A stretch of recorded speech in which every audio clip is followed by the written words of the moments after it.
Pauli Fatti, who is a past president of the Mountain Club of South Africa. Thanks so much for joining us and welcome to the program. Thank you for the invitation. All right, so when people think mountain club, they think mostly climbing up with ropes and reaching peaks, taking a selfie at the top of the mountain, and then trying to come back down safely. But there is a bigger story to mountains and what they represent. You know, one of the things that I read recently is that a lot of our water comes from these mountains and a lot of life is supported by these mountains. So on an important day such as this, what should we be thinking about, particularly here in South Africa, when we look at our mountains and the ecosystems they're in? Yes, mountains are very important environments. As you said, that they're the source of much of our water. And in South Africa, we don't have glaciers or snow peaks or permanent snow peaks, but internationally they are incredibly important, and global change is a real threat.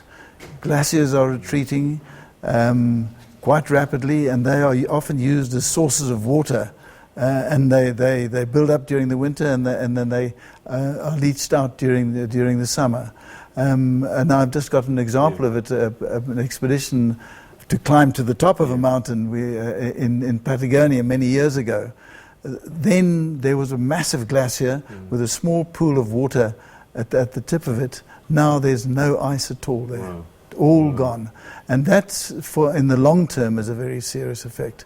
But to come back to South Africa, our mountains are very important, not only for water production, but for environmental conservation.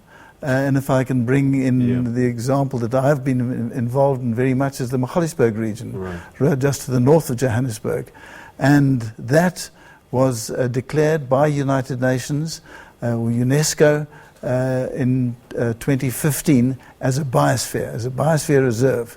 And that's given us a lot of support for the protection of the Magaliesberg and the greater area, including the cradle of humankind. Because there's a whole ecological system, isn't there? I mean, it's not just animals that are at play, but also the actual vegetation itself, the flora and the fauna that forms a critical part of these ecosystems. Absolutely, it's and you can see that in the mountains. You know, if you go there, and going back to Magaliesberg again, you get the gorges, where you've got a particular ecosystem on the slopes, whether you're on the north or the southern slopes. They are complicated, most interesting ecosystems, and they're very important to protect. All right, so people who don't know much about mountains in South Africa, I can think of the Drakensberg and then I can think of Table Mountain as two big ones that stand out. But I guess there are a number of them across the country. What kind of mountains have we been blessed with? Well, that's interesting to say that the Drakensberg are basalt mountains. They're our tallest range. The rock is not so good in it, so if you're going to go do some climbing there, you must be a bit careful. But they also are the source of much of our water in this country, so they're important.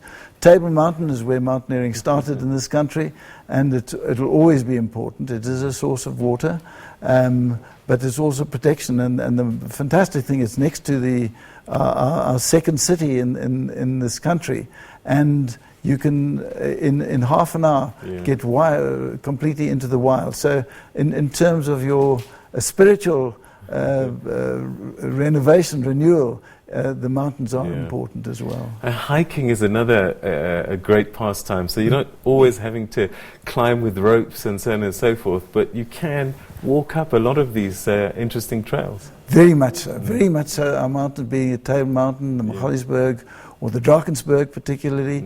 In fact, there's more hiking that goes on in the Drakensberg than actual rock climbing, just in the nature of it. And no, hiking is very important, and it's something many people can enjoy. You don't need to be a specialist climber to do that.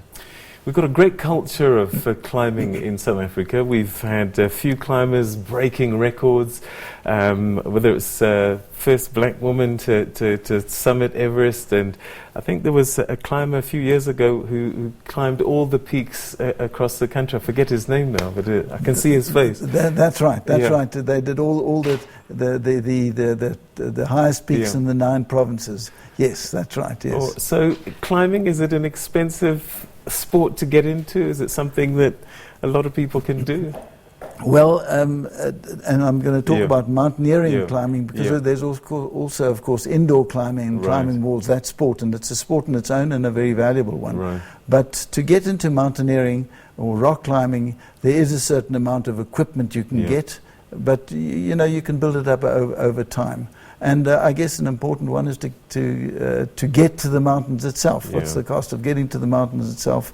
But I think it's an affordable sport, and it has tremendous benefits. Let me just put it that way. All right. You know, we're going to leave it there for the time being, but thanks so much indeed for coming in and sharing your thoughts with us on this very important day, the International Day, designated by the United Nations Mountain Day, and give us thought to think about. If I can just add, the international one, where the Mountain Club of South Africa, of which I'm a member, is a member of the International Union of Alpine Associations, the world body, and one of its big concerns is mountain protection. As I said earlier, the snowfields melting, the ice melting, what's going to happen, protection, etc.